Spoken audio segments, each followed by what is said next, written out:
a todas, muito boa noite. Que bom estar aqui com vocês. Deixa eu ver quem está por aí, escrevam nos comentários. Quero saber quem está acompanhando aqui ao vivo. É muito bom estar aqui com vocês essa noite. A gente tem conversado mensalmente, né, sobre a nossa prova no contexto dos webinars do CACD Phase 1, né? Conversamos em fevereiro, conversamos em março, e dessa vez eu resolvi fazer um webinar um pouco mais amplo, né? Enfim, oferecer esse webinar para todos os candidatos e todas as candidatas, com o apoio aqui do Curso IDEG. Quero aproveitar e agradecer ao Curso IDEG, principalmente o Marcelo, o Rayan também, que está acompanhando aqui esse nosso encontro. Agradecer ao Curso IDEG pela organização aqui do webinar, pela divulgação também. Então, esse nosso webinar, eu pensei que era um momento oportuno, né, a gente conversar um pouco sobre a prova de primeira fase. Na verdade, o plano já era falar, antes de sair portaria, de sair edital, o plano já era falar um pouco sobre a prova de primeira fase, e agora que saiu, né, portaria, saiu o edital, já temos data marcada para a nossa prova de primeira fase. Eu resolvi falar não só da prova de 2024, mas de fazer um apanhado de edições anteriores do CACD, né, da prova de inglês do CACD de primeira fase, pensando aí nos 5 últimos anos de aplicação da prova, né? Então, hoje eu vou falar pensando no CACD 2024, mas também em 2023, 2022, 2021, né, que foi a aplicação do CACD 2020, e também o CACD 2019.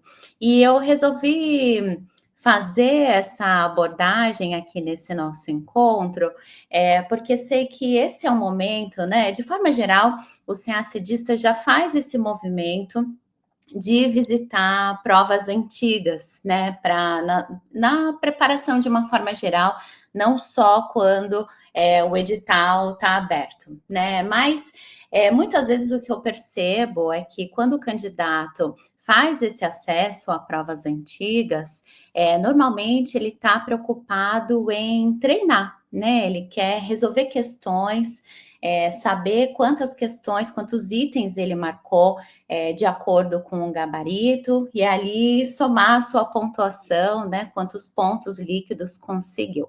E é claro que esse é um acesso que é válido, né, é válido utilizar as provas antigas nesse sentido, mas hoje eu queria trazer uma outra perspectiva para vocês a respeito das provas antigas, né, para a gente pode aprender muito mais com as provas antigas do que só resolver ali os itens e saber quanto tiraria, né? Enfim, ter algum aproveitamento só quantitativo dessas provas antigas. Então, a proposta de hoje é a gente falar sobre essas provas antigas, né, do CACD 2019 até 2024, pensando principalmente nos tipos de textos que são mobilizados por essas provas de inglês, né? Os textos que são selecionados pela banca examinadora de inglês como estímulo, né, para vocês marcarem certo ou errado ali nos itens de inglês.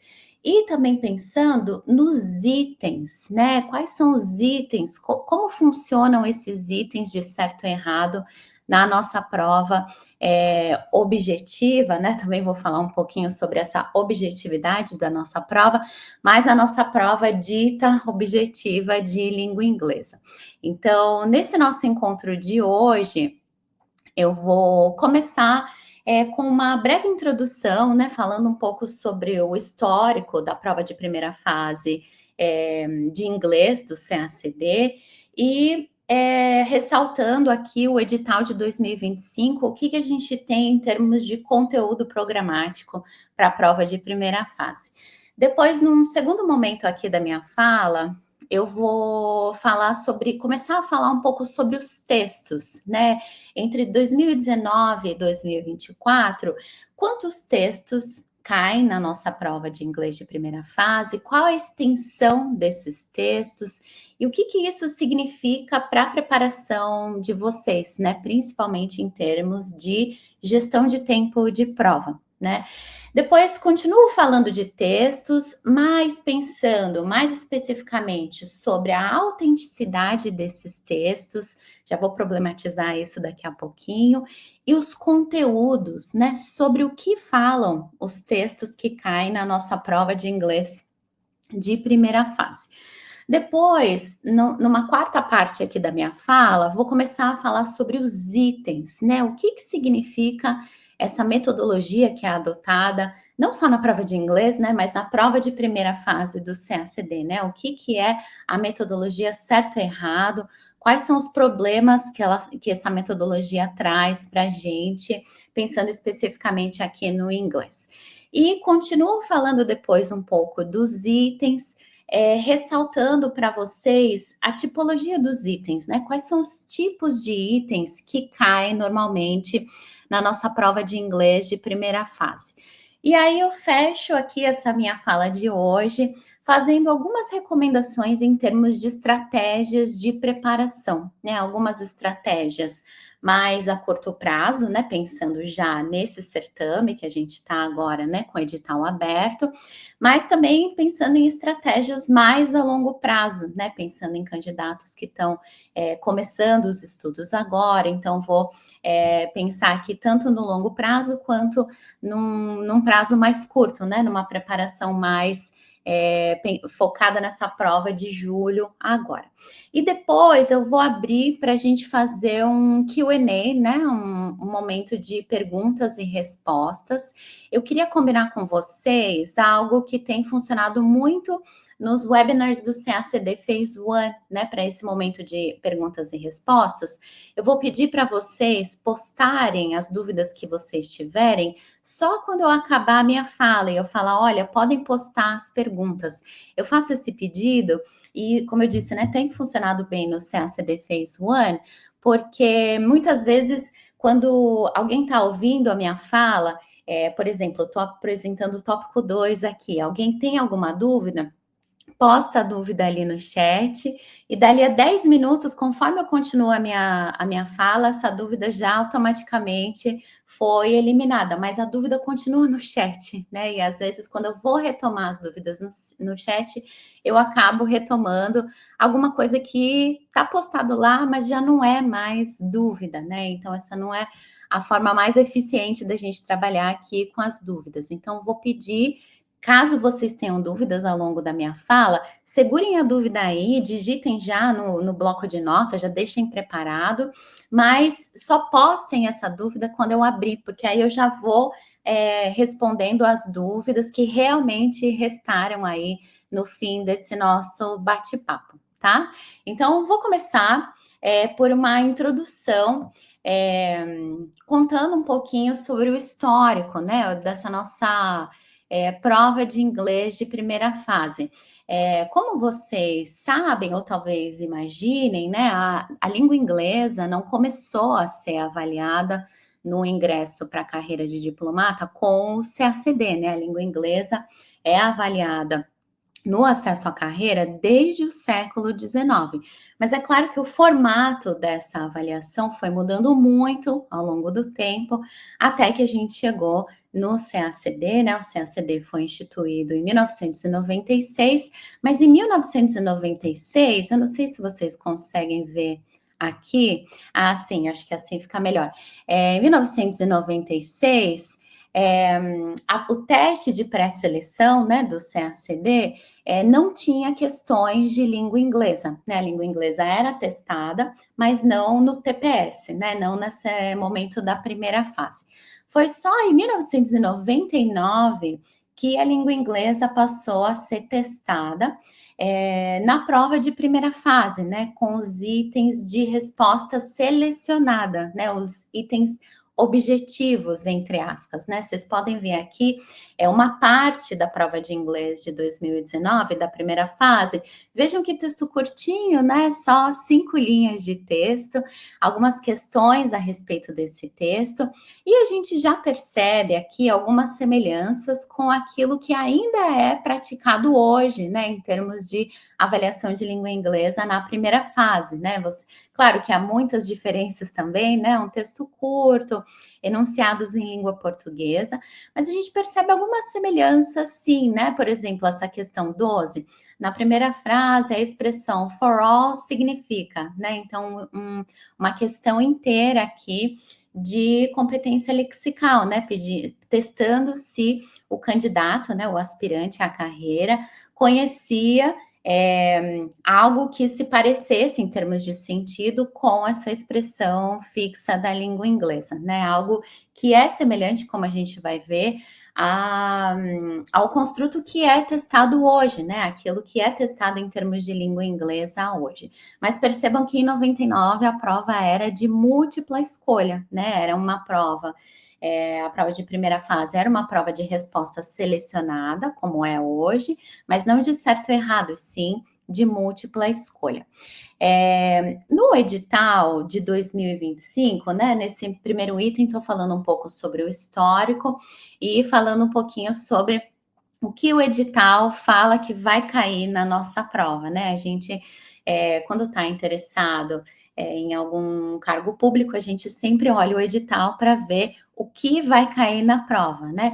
E o edital, na parte de conteúdo programático de inglês, é sempre muito conciso, né? A gente vê aqui que em termos de primeira fase, né, ali o edital diz que primeira fase vai ser cobrado compreensão de textos escritos em língua inglesa e 2, itens gramaticais relevantes para a compreensão dos conteúdos semânticos. Eu sempre fico imaginando, né, um candidato que seja mais inexperiente com o concurso, que esteja começando a se preparar agora para o concurso, ele bate o olho nesse edital, o que será que ele imagina, né, que é avaliado na nossa prova? E eu acho que tem 2 perigos aqui ao fazer a leitura desse conteúdo programático, né? Um dos perigos, aliás, tem vários perigos, né? Mas 2 perigos que eu queria discutir aqui, né? Um perigo é o candidato que pensa assim: bom, eu sei ler bem em inglês, então automaticamente eu tenho competitividade nessa prova de língua inglesa de primeira fase, né? A prova, o edital está falando que vai ser testado compreensão de textos escritos em língua inglesa. Eu sei ler em inglês, então automaticamente eu já tenho alguma competitividade. Vamos questionar aqui essa pressuposição. Quero mostrar para vocês como saber ler inglês não necessariamente significa competitividade automática na nossa prova, né? E um outro tipo de pensamento, que é a leitura do edital, né, que é algo que todos os candidatos devem fazer, né, o edital daquele ano, mesmo tendo muitas análises, né, de edital sendo feitas, é importante todos os candidatos lerem o edital. Quando o candidato faz a leitura desse edital e lê itens gramaticais relevantes para a compreensão de conteúdos semânticos, o candidato pode ter a impressão, então, eu preciso estudar muita gramática para a prova de primeira fase, né? Já que vão cair itens gramaticais, além de compreensão de texto, eu preciso, além de saber ler, eu preciso dominar a gramática da língua inglesa. Então, ao longo aqui da minha fala, eu vou conversar um pouco com essas 2 pressuposições aqui que talvez algum candidato tenha feito ao ler esse conteúdo programático no nosso edital de 2025. Vou começar falando sobre os textos, né? Como que são os textos que são selecionados pela banca examinadora para compor, a nossa prova de primeira fase de inglês, né? Os textos que vão servir como estímulo para vocês marcarem os itens como certos ou errados. né? Então, nessa parte 2 aqui da minha fala, eu quero conversar com vocês sobre o número de textos que tem caído nos últimos anos e também a extensão desses textos. Entre o CACD 2019 e o CACD 2024, a gente viu provas que tinham entre 4 e 6 textos na prova de inglês, né? E esses textos com extensões muito variadas, né? Às vezes textos mais curtinhos, às vezes textos longos e também curtos, às vezes só textos um pouco mais longos, né? Então, teve ano que teve só 4 textos, teve ano com 5 textos, teve ano com 6 textos. Isso é algo que não está determinado no edital. Inclusive, em 2025, pode ser algo como esse cenário, ou pode ser algo diferente também, né? Com 3 textos ou mais textos, enfim, essa é só uma observação de como o número de textos varia muito ao longo dos anos. Agora, o que é muito interessante a gente observar é a quantidade de palavras, né? Qual é a extensão desses textos em termos de número de palavras? E analisando as provas desde 2019 até 2024, né? Portanto, 5 edições, as 5 últimas edições da nossa prova, o que a gente pode perceber é que as provas têm, em média, considerando só as palavras dos textos, né, não dos itens, dos enunciados. As provas de inglês têm, em média, tem algo entre 1.300 palavras e 1.800 palavras, né? Então, o que isso quer dizer? Pode ser que em um ano você fez a prova e essa prova era mais curtinha, ou seja, ela tinha 1.300 palavras para sua leitura, e no outro ano, você voltou para fazer a prova e ela era uma prova bem mais longa. Ela era uma prova 40%, quase 40% mais longa, né? Tendo 1.800 palavras. Então, isso também é algo importante da gente observar com relação às provas antigas, né? Isso é um aprendizado importante quando a gente examina as provas antigas. A quantidade de texto que você vai ler não necessariamente é a quantidade de texto que você leu no ano passado, né? Pode ser que você chegue para fazer a prova e você precise ler algo como 40% a mais daquilo que você leu no ano passado, ou ler a menos também. E isso é algo que tem o seu impacto, né, em termos de gestão de tempo. Quanto tempo você vai alocar para aquela prova, né, para resolver aquela prova. Então, só para vocês terem uma ideia, fazendo somatória, né, do número de palavras de cada um desses 5 anos, a média é de cerca de 1.600 palavras por prova. Mas, de novo, algumas provas com bem menos e outras provas com mais palavras. Então, primeiro warning aqui, né? Primeiro alerta que eu faço é: mesmo que você saiba ler bem em inglês, e aqui eu tô pensando, né? Nesse candidato que pensou isso, eu sei ler bem em inglês, então automaticamente eu tenho competitividade nessa prova. Mesmo que você saiba ler em inglês, é preciso ter boas habilidades de gestão de tempo da nossa prova, né? Perceber qual é o volume de leitura que precisa ser feito ali e entender como que você vai alocar o seu tempo de prova para aquela leitura, porque é claro, não é só a prova de inglês que vocês têm para responder naquele caderno, né? E cada minuto a mais que vocês passam na prova de inglês, isso pode ter o seu impacto nas provas que compartilham o caderno ali com a disciplina de língua inglesa, né? Então, não basta saber ler em inglês, né, para ter um bom desempenho competitivo, não só na prova de inglês, mas na primeira fase de uma forma geral. É preciso desenvolver as habilidades de gestão de tempo de prova. Então, esse é um primeiro warning, né? Um primeiro alerta que eu faço com relação à nossa prova de primeira fase. Continua pensando aqui nos textos, né? Então, falamos sobre a quantidade de textos, que é variável, a extensão dos textos, que também é bastante variável. Vamos pensar então agora na questão da autenticidade desses textos, né?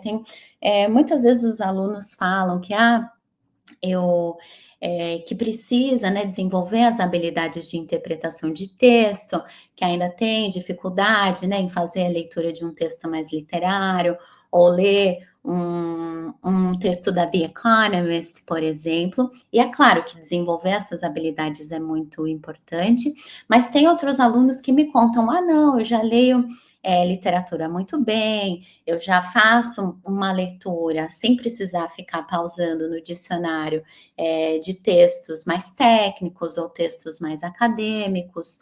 Muito bom. Agora, uma coisa que é muito importante perceber é que os textos que caem na nossa prova de língua inglesa de primeira fase são adaptados, né? Eles são declaradamente adaptados, né? Aqui eu trouxe uma imagem, né, de um texto que caiu no CACD 2022, eu acho, né? Era o texto do Gombrich. E esse texto diz, né, with adaptations, às vezes vem escrito entre parênteses, adapted, né? Então, são textos que são adaptados. Teve até um dia que um aluno falou assim, mas essa adaptação é em que sentido, né? No sentido de deixar mais, digamos assim, mais acessível para o candidato? Não, as adaptações são várias formas que a banca intervém no texto, né? Então, as adaptações podem ser remoções de palavras e de trechos, omissões de parágrafos inteiros entre os parágrafos que estão ali disponíveis para sua leitura, redução dos modos semióticos, né? Por exemplo, esse texto do Gombrich tinha algumas referências a imagens, né? Claro que é um livro de história da arte, falando sobre a arte egípcia. E esse livro é recheado de imagens, né? Das imagens que ele está descrevendo, algumas das imagens que ele está descrevendo no texto. Então, ele faz referência, esse é um texto que é multimodal, né? A gente lê palavras e a gente lê imagens, né? Lê texto imagético e lê texto com palavras, né? Digamos assim. Mas no CACD foi tirada essa referência, né? Foi reduzida essa referência às imagens, não tinha imagem na nossa prova. Então, são vários tipos de intervenções que a banca faz nos textos de primeira fase e que tornam esses textos em algo que é muito diferente daquilo que a gente normalmente lê, né? Diferente daquilo que a gente normalmente acessa quando lê Foreign Affairs, ou quando lê literatura, ou quando lê, enfim, um relatório da ONU, etc. Né? Textos adaptados, né? Eu até coloquei aqui, não são textos autênticos, né? A nossa prova não é composta por textos autênticos, pelo menos não na sua maioria. Os textos vêm com adaptações. E isso, muitas vezes, traz maiores dificuldades para o candidato, né? Como eu coloquei aqui, mesmo que o candidato saiba ler bem em inglês, o tipo de interação que você tem com o texto da prova é diferente da interação que a gente tem com textos genuínos, né? Por exemplo, você pode precisar suprir com inferências ou com a sua imaginação algo que foi omitido desse texto. Você pode ter mais dificuldade em localizar referentes dentro desse texto. Por exemplo, nesse próprio texto do Gombrich, era difícil ter uma noção clara do que estava sendo descrito no texto, porque, claro, quem escreveu esse texto sabia que a pessoa ia virar algumas páginas e encontrar a imagem, né? É um texto multimodal. Mas sem essa imagem, ficava difícil suprir essa informação com o texto. A mesma coisa, uma coisa parecida, aliás, aconteceu, mas eu acho que era um texto de 2018, que era sobre Panda Diplomacy. Depois, se vocês tiverem interesse, deem uma olhada nessa prova. Esse foi um texto que estava todo navalhado, né, navalhado no sentido de, a banca pegou trechos de um parágrafo, pulou não sei quantos parágrafos, depois colocou mais informação. Na hora que a gente lia aquele texto, dava a impressão de que era um texto autêntico, mas a leitura era um pouco truncada, né, e às vezes era difícil, por exemplo, encontrar referentes para os demonstrativos, enfim, que tinham ali naquele texto. Então, essa adaptação, né, o fato de não serem textos autênticos, pode trazer maior dificuldade na compreensão desses textos, mesmo para quem é um bom leitor de texto em língua inglesa, né? Não é o texto como a gente normalmente faz a fruição, são textos que sofrem adaptações de acordo ali com as intenções da banca, né? Então, muita atenção a isso, né? Mesmo quem tem boas habilidades de leitura em inglês pode ter alguma dificuldade com esses textos adaptados. Outra coisa que é importante a gente comentar é o conteúdo desses textos, né? Esses textos que caem na prova de primeira fase, de língua inglesa, né, do CACD, eles falam sobre o quê, né? E aí a primeira coisa que eu acho importante ressaltar é que a prova de inglês de primeira fase não é prova de RI, né, de relações internacionais, e também não é prova de The Economist, né? Várias vezes eu vejo candidatos comentando, né? Ah, professora, agora eu estou lendo muito The Economist, porque é mais a pegada da primeira fase, né? Enfim, estou me preparando com foco na primeira fase, então estou lendo muito The Economist. Pode cair texto da The Economist? Pode, com certeza, já caiu, né? Com certeza teve prova que já caiu mais de um texto da The Economist. Mas a nossa prova de inglês de primeira fase não se resume a esse tipo de texto, né? A textos que são mais jornalísticos, né? Como são os textos da The Economist. E às vezes também o candidato me fala: eu não me preocupo muito com a primeira fase, porque eu fiz o curso de RI, né? Fiz a graduação em RI e eu estava acostumado a ler em língua inglesa, lia muitos artigos, livros, etc. Então, não me preocupa muito a primeira fase. Podem cair textos de RI na primeira fase? Sim, com certeza, né? Textos mais acadêmicos, mais teóricos, etc. Mas isso não resume o construto da nossa primeira fase, né? A prova de inglês de primeira fase pode ter outros tipos de texto, por exemplo, textos técnicos, né? No CACD 2024 caiu um texto um pouco mais técnico da United Nations Development Program, né? Um texto um pouco mais técnico, com alguma terminologia, né? Isso é possível, isso faz parte do construto da primeira fase, né? Podem cair, e com frequência caem, textos sobre diplomacia, né? Sobre o que é a diplomacia, sobre tipos diferentes de diplomacia, né? Como Panda Diplomacy, sobre desafios da diplomacia no século XXI, sobre diplomatas, né? Enfim, como se comportam, como são treinados, etc. Caem muitos textos relacionados à diplomacia, prática diplomática, etc. Muitos textos também são sobre aquilo que eu vou chamar aqui, entre muitas aspas, de cultura geral. E eu estou chamando de cultura geral porque cultura geral era uma disciplina testada na prova de primeira fase, e se não me engano, ela foi abolida da prova de primeira fase em 2005, né? Então, existiam questões sobre cultura geral, como parte do TPS, né? Do teste de pré-seleção. E aqui eu tô falando cultura geral, entre aspas, porque a gente sabe que não é cultura geral, né? Aliás, é um tipo bem específico de cultura que esses textos elaboram, né? Normalmente está relacionado a uma cultura literária, né? E essa noção das artes, né? Na prova de língua inglesa cai muito texto nesse sentido, né? Texto falando sobre arte holandesa no século 17 ou 16, enfim, tem um texto que caiu recentemente sobre isso. Textos do Gombrich, já caíram 2 nos últimos 5 anos. Textos sobre teatro americano adaptado, traduzido para o italiano, né? Quem se lembra daquele texto sobre My Fair Lady? Enfim, muitos textos sobre cultura geral, né? Nesse sentido das artes, o mundo literário, etc. Importante perceber essas tendências textuais na nossa prova, né?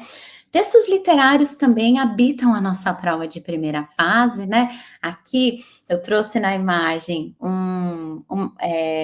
o texto do Shakespeare, né? Que caiu na prova de 2022. Era um trecho do Hamlet. E normalmente, quando caem textos literários, a impressão que eu tenho é que os candidatos tratam isso como se fosse alguma coisa fora da curva, assim, né? Ah, mas eu não vou me dedicar a isso, porque isso não é o CACD, né? O CACD não é isso. Mas textos literários caem com frequência na nossa prova de primeira fase, né? Claro, nem todos textos, né, com tantos séculos separando a gente desse texto, como é o caso do texto do Shakespeare, mas às vezes textos pré-século XX, e aí existe uma dificuldade real mesmo, né, mesmo entre pessoas que leem bem em língua inglesa, e textos literários de uma forma geral, como o ano passado caiu Corridors of Power, caem textos mais ensaísticos, né? Me lembro daquele texto sobre a cidade de Nova York, né? Que é algo que está entre a ficção e a não ficção. Então, tudo isso faz parte do construto da língua inglesa, né? O que se pensa em termos de língua inglesa na primeira fase? Não é só RI, não é só The Economist, mas pode ser alguma coisa nesse sentido, né? Algum relatório, algum texto falando sobre a arte da diplomacia, a prática da diplomacia, textos sobre pintura, cinema, enfim, as artes de forma geral, textos literários e até mesmo textos pré-século XX. Então, pensando naquela pessoa que já sabe ler inglês, lê um texto e compreende língua inglesa. Mesmo que você saiba ler bem em inglês, qual é o tipo de texto que você lê bem? Qual é o tipo de texto que você costuma manusear? Existem tipos de texto que caem na prova e que você não tem o hábito de ler, que você não frequenta? Isso é importante notar, né? Percebam como essa análise que eu estou propondo aqui das provas antigas passa por a gente perceber o que pode cair, né, no CACD 2025 em termos de texto, né? Claro que a gente não quer prever, vai cair tal texto de tal autor, mas frequentar tipos de texto que vocês sabem que caem na nossa prova de primeira fase e que vocês não têm como hábito frequentar, é algo que também é preparação para a nossa prova de primeira fase, né? Então, são muitos os alunos que me falam: eu não tenho o hábito de ler literatura em língua inglesa, né? Por isso, inclusive, que eu faço, né, já há alguns anos, o CACD English Book Club, né, para promover esse tipo de leitura, pensando na nossa prova, não só na segunda fase, mas também na primeira fase, né? Então, trabalhar com todos esses tipos de textos é muito importante, considerando que eles são aquilo que a banca recorta como língua inglesa, né? Não é um recorte só de RI ou só de The Economist, nem nada nesse sentido. Agora, tendo falado um pouco sobre os textos, né, falei sobre quantidade de texto, extensão dos textos, o fato de que eles não são autênticos, né, eles vêm com adaptações que geram algumas dificuldades, e os conteúdos, né, desses textos, vamos falar um pouquinho sobre os itens, né, quando vocês acessam essas provas antigas, muitas vezes eu acho que o que vocês querem dos itens é marcar certo ou errado. No entanto, e isso é algo que eu falo muito no CACD Advanced Steps, se tem aí alguém acompanhando, né, a discussão aqui, que é do Advanced Steps, já vai logo reconhecer, né? Para ganhar competitividade na nossa prova de primeira fase, é preciso ir além do saber ler texto, né? É preciso entender os itens. Como que funcionam esses itens, né? Como eles são elaborados, qual é a lógica por trás deles? Isso é algo que a gente faz extensiva, essa análise, né, dos itens é algo que a gente faz extensivamente no CACD Advanced Steps, né? Mas fazendo aqui alguns comentários, pensando aqui primeiro na metodologia, né? A metodologia de certo ou errado. Certo ou errado é um método de avaliação, né? Existem vários métodos de avaliação é, que podem ser empregados, né? Inclusive no formato que a gente diz que é objetivo. Esse formato que a gente diz que é objetivo é o formato que se chama método de resposta selecionada, né? Que fica em contraposição ao método de resposta criada, né? Na prova discursiva de inglês, a gente tem uma avaliação pelo método de resposta criada, né? O candidato vai ter que criar uma resposta para aquele comando que foi apresentado ali da composition, agora do resumo, né? Então, são respostas que o candidato vai criar. Na primeira fase, o que a gente tem é um método de resposta selecionada. O candidato ou a candidata não precisa criar uma resposta, a resposta está lá, só precisa assinalar, né? Então, um método de resposta selecionada que é muito comum, inclusive em concursos públicos, é o método da múltipla escolha, né? Então, existe um enunciado e existem alternativas, né? Uma das alternativas é o gabarito, né? O key. E duas ou três ou quatro das alternativas, as outras alternativas, são os distratores, são os distractors, né?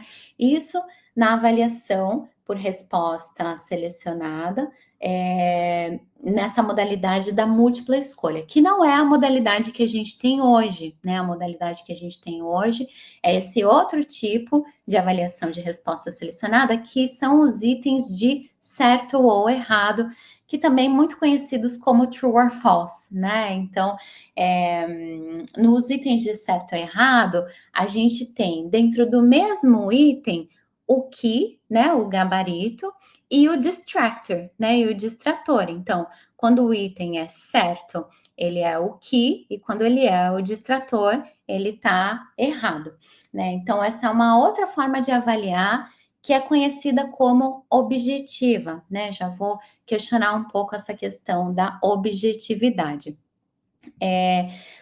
A questão é que o método de certo e errado, né? E aqui eu não estou falando de múltipla escolha, estou falando exclusivamente do método de certo e errado. O método de certo e errado, ou de true or false, é um método muito criticado na literatura de avaliação, né? É um método que traz diversos problemas, né? E que não é recomendado principalmente para avaliações como como a nossa, né, que é uma avaliação de alto impacto. Então, são vários os problemas que são citados na literatura, eu vou mencionar só alguns, e vocês logo vão entender, né, qual que é o problema. Uma primeira dificuldade desses itens de certo ou errado é que essa avaliação não é autêntica, né? Isso não simula um tipo de leitura que se faz na vida real, né?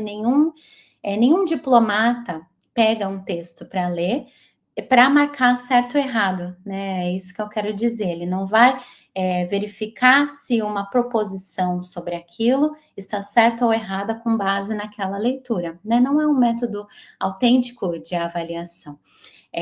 Ou seja, não é uma forma de interagir com aquele texto que é normal, né? A gente só faz item de certo ou errado quando está treinando para a prova, e não quando a gente está lendo de verdade, né? Outra questão muito séria, né, nesses itens de certo ou errado, é que eles requerem pré-testagem, né? É preciso testar esses itens antes de aplicar aos candidatos, né, aos avaliados. E esses itens não são testados no caso do CACD, né? Não existe pré-testagem dos itens de primeira fase. Então, aqui já temos um problema gigante, né? Outro problema também que é muito grande e isso afeta muitos candidatos é a questão desses itens terem baixa confiabilidade, né? Em que sentido?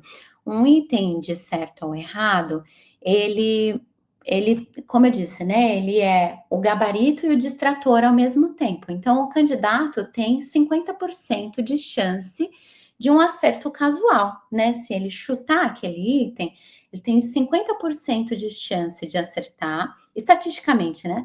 50% de chance de acertar, 50% de chance de errar. Isso já é um altíssimo problema em termos de confiabilidade do item, né?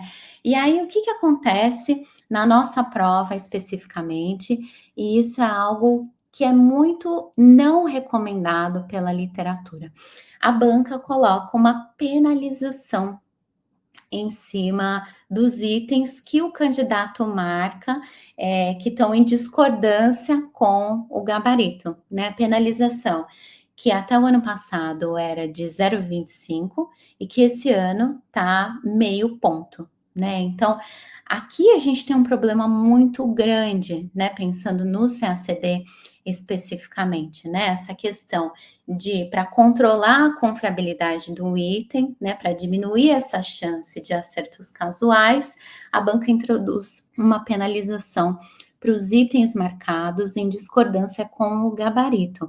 Isso é um problema porque isso impacta principalmente as candidatas mulheres, né? Já falei sobre isso, retomo essa discussão. Existe muita literatura nessa área, né, falando sobre isso, sobre a aversão a riscos em avaliações que têm metodologias punitivas. Isso afeta principalmente candidatas mulheres. Então, aproveita esse momento para fazer um warning, né? Se você que está acompanhando aqui é uma candidata mulher, aproveite esse período entre o já e a nossa prova em julho para trabalhar essa questão do chute, né? E avaliar em questões simuladas até quantos itens você pode deixar em branco para não prejudicar a sua nota. Se quando você chuta, você costuma acertar, né? Ou seja, marcar de acordo com o gabarito ou não, para que você consiga estabelecer uma estratégia de prova, né? Essa questão da penalização tende a ter um efeito muito negativo para candidatas mulheres, ainda mais agora, com meio ponto negativo, né, de penalização. Outras questões aqui, né, sobre os nossos itens de certo ou errado. Muitos dos nossos itens de certo ou errado da prova de inglês de primeira fase são mal elaborados, né? E aqui, quando eu digo que são mal elaborados, eu não estou falando só daqueles itens contra os quais os candidatos recorrem, né, no período recursal, e os itens que são anulados, né? Aqui eu até tirei um print dessa imagem do gabarito oficial definitivo do CACD 2024. Claro, não são todas as questões de inglês, mas aqui a gente vê, né, o festival de itens anulados, né? Aqui, ó, X, X, X, muitos X, não são só esses itens que a banca reconhece, né, como tendo alguma falha na sua elaboração, que são mal elaborados. São muitos os itens da prova de língua inglesa de primeira fase que estão, eh, que ignoram orientações que existem publicadas na literatura sobre como devem ser desenvolvidos itens de certo ou errado, ou de múltipla escolha, enfim, itens de resposta selecionada, né? Então, eu trabalho muito com isso, né? Quando sobre os problemas de formulação do item no CACD Phase 1, né? Que é a minha assinatura de primeira fase, porque a gente simula esse tipo de problema de formulação, né? Então, por exemplo, um item que tem 4 linhas de extensão, tem oração coordenada, tem oração subordinada, tem de tudo, elementos adverbiais longos, tem de tudo nesse item. Um item elaborado desse jeito, só para dar um exemplo, é um item que ignora diversos guidelines que existem sobre como devem ser elaborados itens de resposta selecionada, né? Um item desse jeito aumenta muito a carga cognitiva do teste. Muitas vezes é difícil entender mais difícil entender o item do que entender o texto em si, né? E esse é só um exemplo que eu dou de tipos de itens mal elaborados, existem muitos.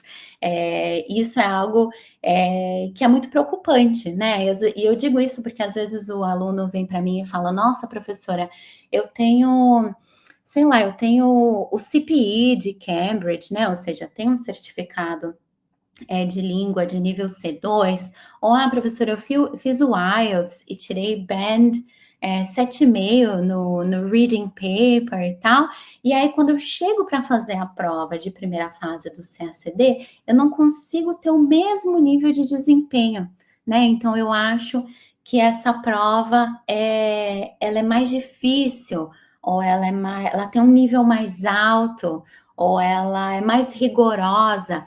Gente, não é isso, né? Na verdade, falta justamente o rigor científico na elaboração de muitos desses itens, né? Então, esses itens mal elaborados aumentam muito a carga cognitiva do teste, né, de forma geral, e isso traz uma dificuldade de interpretação mesmo do item, né? E a gente tem, como é muito comum na nossa prova objetiva de inglês, né? Objetiva, o candidato entender muito bem o texto, mas marcar o item em discordância com o gabarito, porque não entendeu o item direito, né? Quem tiver uma história sobre isso, pode até postar aí nos comentários. Isso não é incomum no CACD. E para além disso, os nossos itens não são objetivos, né? Eu acho importante destacar isso, né? Esse método de avaliação de primeira fase, né, que é o método da resposta selecionada, ele é um método que ficou conhecido como método objetivo. Mas isso não significa que não há subjetividade na elaboração dos itens, né?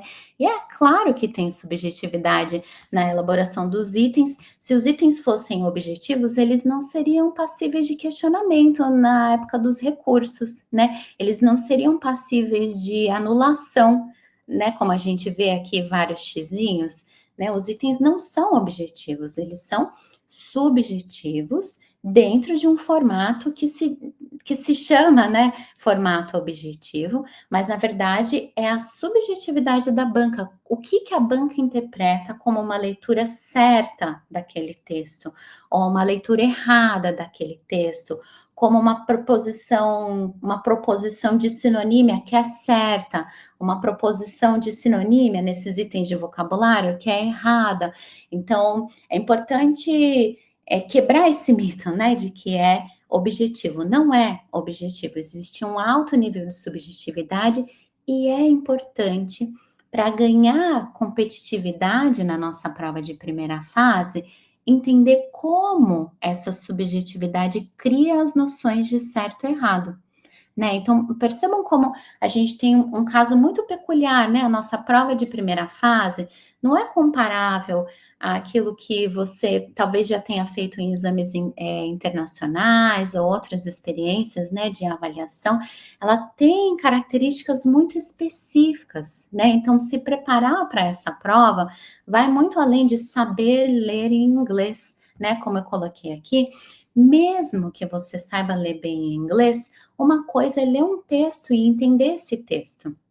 Outra coisa é avaliar itens de certo e errado sobre esse mesmo texto, principalmente quando esses itens de certo e errado são elaborados como na nossa prova, né? São itens que não tem nenhum tipo de pré-testagem, são itens muitas vezes com vícios na elaboração, né? Que ignoram guidelines existentes e vícios não, e itens que trazem essa visão subjetiva da banca do que é ler certo, do que é ler errado, né? Então, perceba a diferença, né, entre saber ler em inglês e saber marcar certo e errado na nossa prova, né? Isso requer treino específico.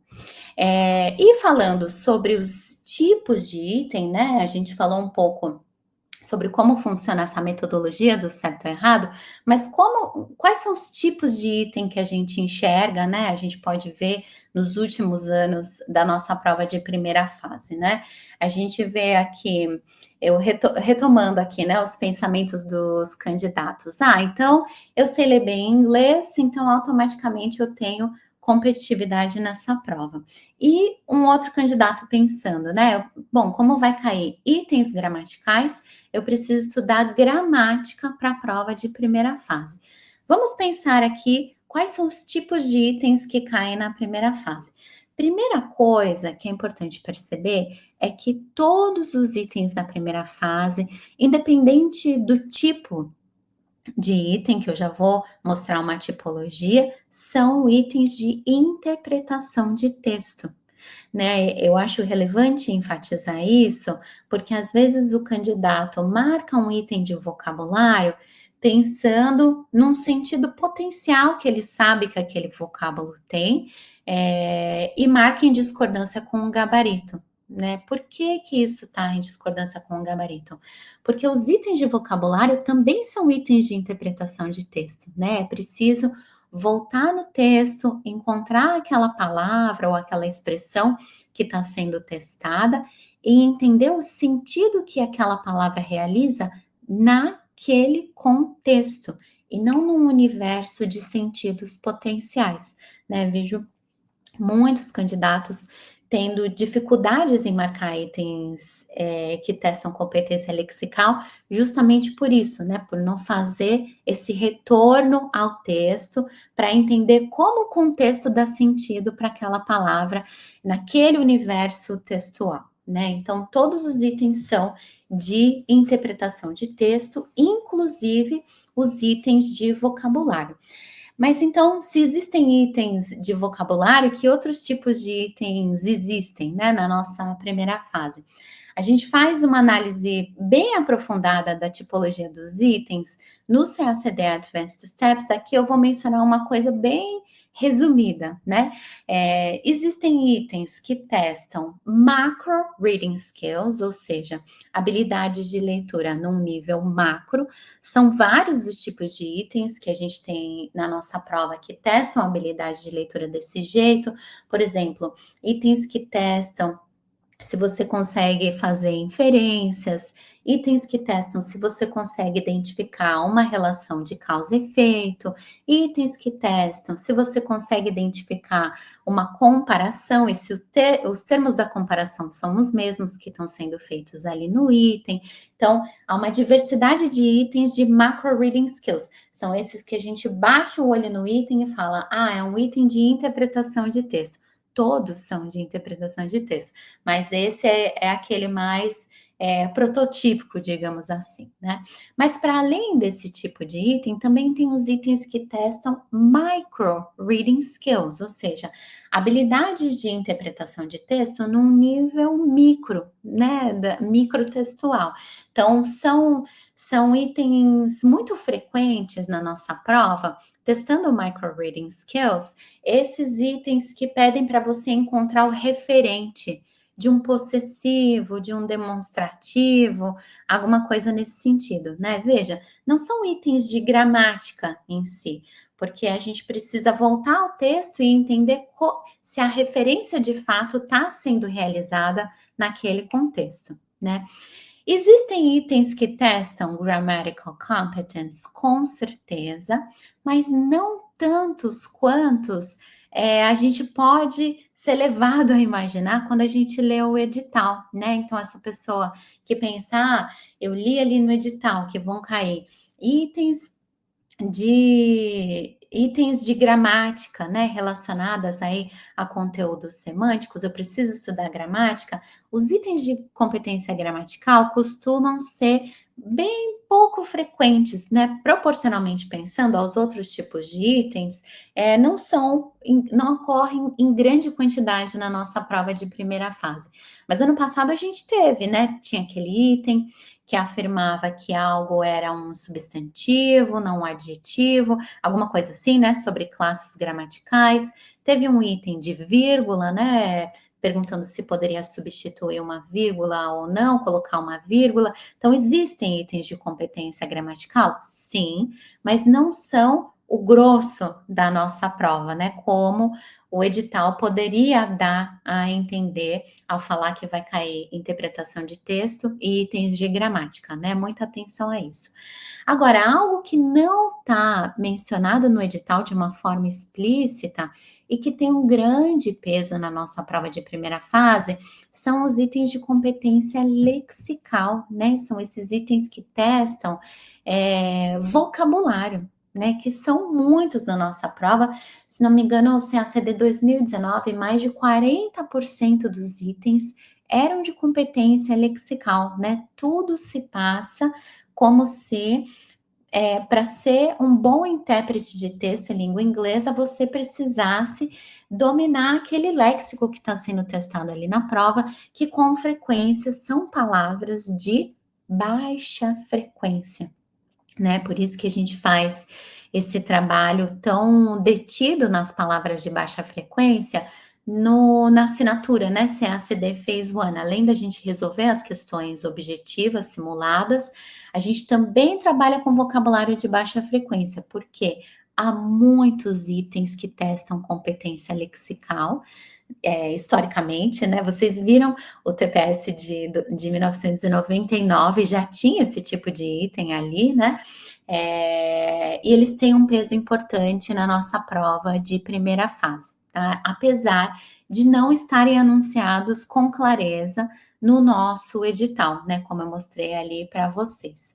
Então, mesmo que você seja um candidato ou uma candidata que sabe ler bem em inglês e que tenha um bom domínio, né, digamos assim, da gramática, a prova testa a amplitude, a prova de primeira fase, né? Testa a amplitude de vocabulário, né? Qual é o volume de vocabulário que você consegue reconhecer? Você bate o olho, você sabe o sentido, né? Daquela palavra, daquela expressão, daquele phrasal verb, etc. Né? Então, mesmo sabendo ler bem, existe uma necessidade de preparação para essa prova em termos de aquisição de vocabulário, pensando também nas palavras de baixa frequência da língua inglesa, tá?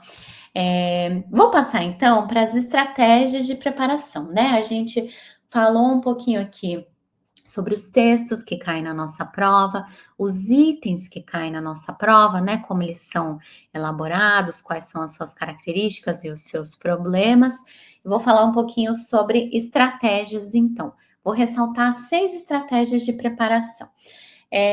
Primeiro lugar, a gente percebe que o edital não conta a história toda para gente, né? Do que vai cair na prova de língua inglesa. O edital não conta quantos textos, quantas palavras, não seria absurdo esperar isso, né? Outras provas, por exemplo, no TOEFL, a gente sabe quantas palavras tem, quantos textos, mas o edital não conta, e também não conta que vão cair itens lexicais, né? Não só itens gramaticais, mas itens que testam léxico mesmo, né? Então, o edital tem um conteúdo programático muito enxutinho de inglês, não conta a história inteira para a gente. E o que eu sugiro, né? Eu recomendo que o candidato faça, que o candidato conheça a prova tecnicamente, né? Aliás, é exatamente por isso que eu trouxe essa fala, né? Nesse acesso às provas antigas, claro, você quer resolver a prova, você quer ver se você quantos pontos você faria naquela prova, etc. Mas mais do que isso, né? Para aquela prova servir como preparação para outras provas, é muito importante que vocês conheçam tecnicamente a nossa prova, né? O que ela avalia, como ela avalia, e é claro, a gente trabalha isso extensivamente no CACD Advanced Steps e também faço muito trabalho nesse sentido no CACD Phase 1, né, na assinatura de questões objetivas.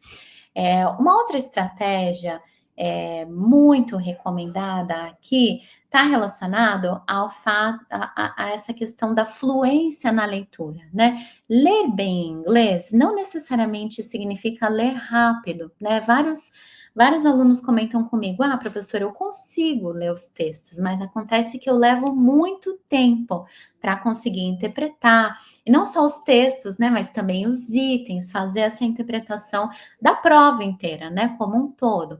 Então, pensando nisso, é importante implementar estratégias para desenvolver as habilidades de gestão de tempo da prova, né? Se você leva cerca de 1 hora e meia para responder as questões de inglês, né? No ano passado eram 7 questões. Isso é um tempo excessivo para responder a nossa prova e provavelmente prejudica o seu tempo das outras disciplinas, né? Você está diminuindo a carga cognitiva da nossa prova, mas onerando ali as outras disciplinas. Então, é muito adequado fazer uso de questões simuladas para desenvolver habilidades de gestão de tempo de prova, né? Quanto tempo eu consigo levar para responder essas 2 questões sobre esse texto, ou essas 3 questões sobre esse texto, né? E ir mapeando se o seu tempo de execução da leitura e das tarefas vai caindo ao longo do tempo, né? Ao longo do seu treino. Uma terceira estratégia que eu menciono aqui está relacionada a isso, né? Ler bem não significa necessariamente saber julgar certo ou errado, né? Como eu falei, a metodologia do certo ou errado é uma metodologia que não tem conexão com aquilo que a gente faz na vida real com um texto, né? Então, às vezes, a gente sabe ler muito bem em inglês ou, enfim, qualquer outra língua adicional, mas isso não se transporta para saber marcar certo ou errado, né? Porque certo ou errado não é o que a gente faz normalmente com um texto nessa língua, né? Então, muito importante adotar essa estratégia de treinar questões de certo e errado, né? Mesmo que você já tenha um certificado de língua internacional, mesmo que você já tenha experiência, né, com leitura, importante esse treino com questões de certo e errado, mas mais importante do que serem questões de certo e errado,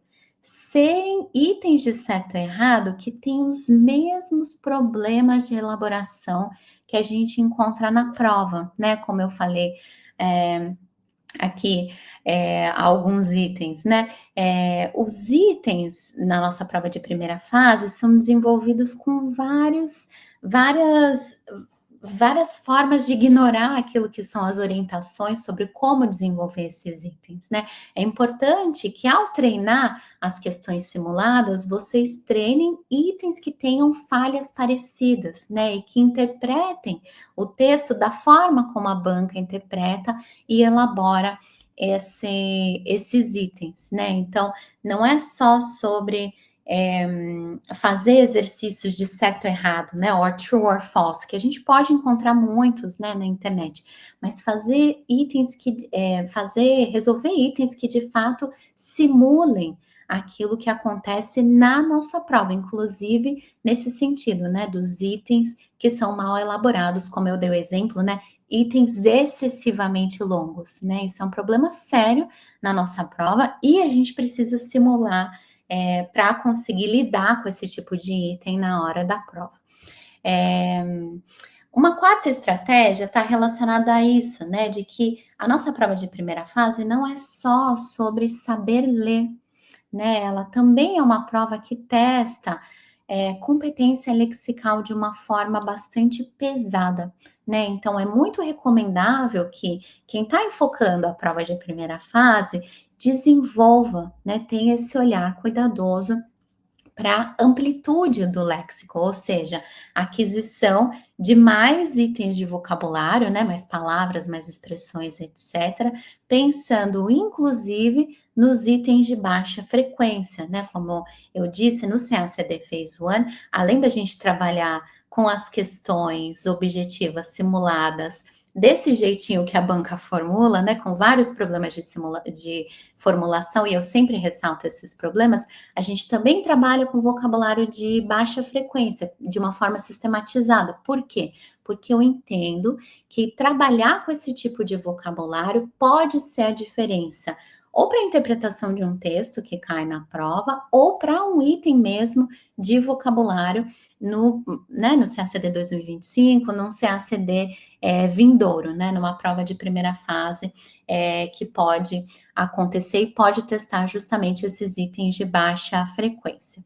Agora, uma quinta estratégia é essa questão, está relacionada a essa questão de que a nossa prova é grafocêntrica, né? Ela é uma prova que testa a língua inglesa única e exclusivamente pensando em textos escritos em língua inglesa, né? Na primeira fase, interpretação de texto escrito.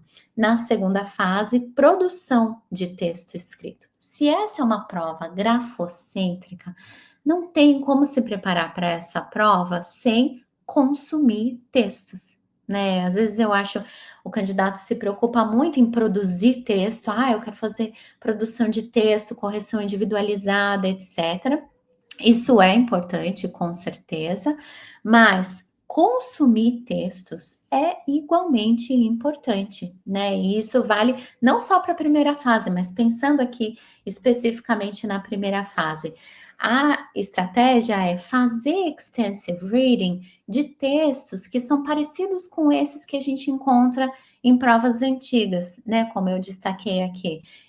Textos, claro, podem ser textos de RI, podem ser textos da The Economist, mas não com foco só nisso, né? Textos técnicos, textos literários, textos sobre diplomacia, textos sobre as artes, né? Frequentar esses tipos de texto ajuda muito a desenvolver as habilidades de interpretação de texto e na aquisição incidental de grandes volumes de vocabulário. Caso alguém não tenha visto, eu tenho um vídeo no meu canal no YouTube, no qual eu falo justamente sobre extensive reading, né? As vantagens de fazer extensive reading e que tipo de materiais podem ser utilizados nesse sentido. Então, para quem está fazendo uma preparação pensando no longo prazo, extensive reading é essencial. E como eu disse, não é só para a primeira fase. E a última estratégia que eu vou comentar aqui é muito cuidado, né, para não tratar a nossa prova, nem de primeira nem de segunda fase, como uma prova de conteúdo. Nossa prova de língua inglesa do CACD, nem de primeira nem de segunda fase, ela não é uma prova conteudista, né, como são provas as teóricas, né, prova de economia, história, etc.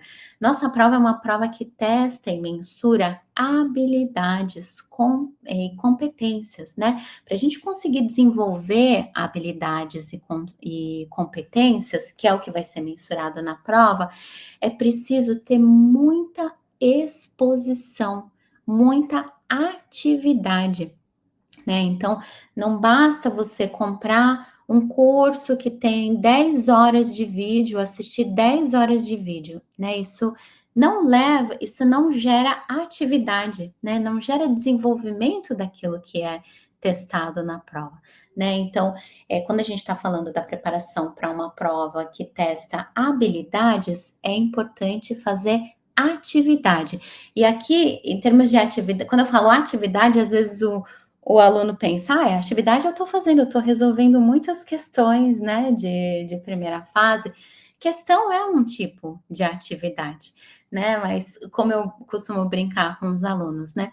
Ninguém aprende a ler Shakespeare fazendo questão de certo e errado sobre Shakespeare.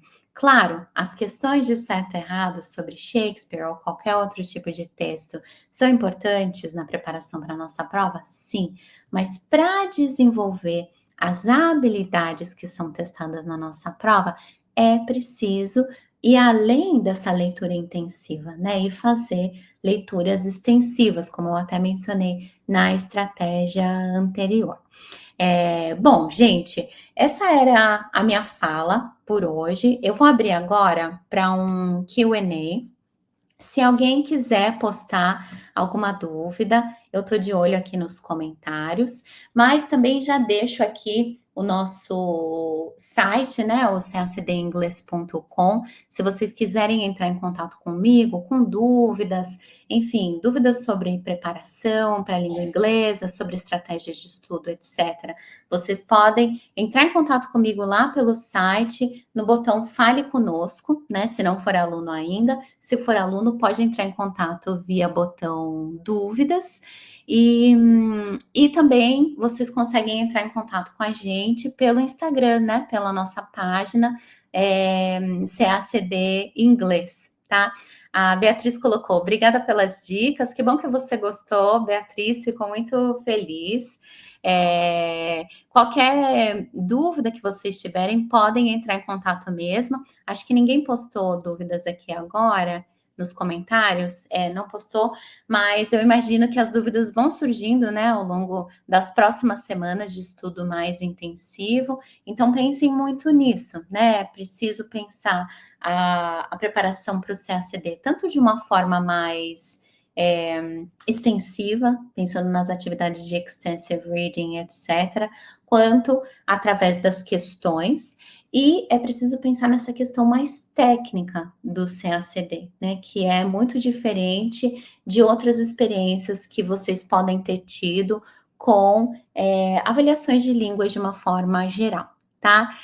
Gente, fiquei muito feliz de participar aqui com vocês, e eu espero que a gente tenha mais oportunidades de interagir ainda antes aí da nossa prova, agora do CACD 2025. Qualquer novidade eu vou contando para vocês ali pelo Instagram, tá? Um abração a todos, muito boa noite e bons estudos. Tchau, tchau!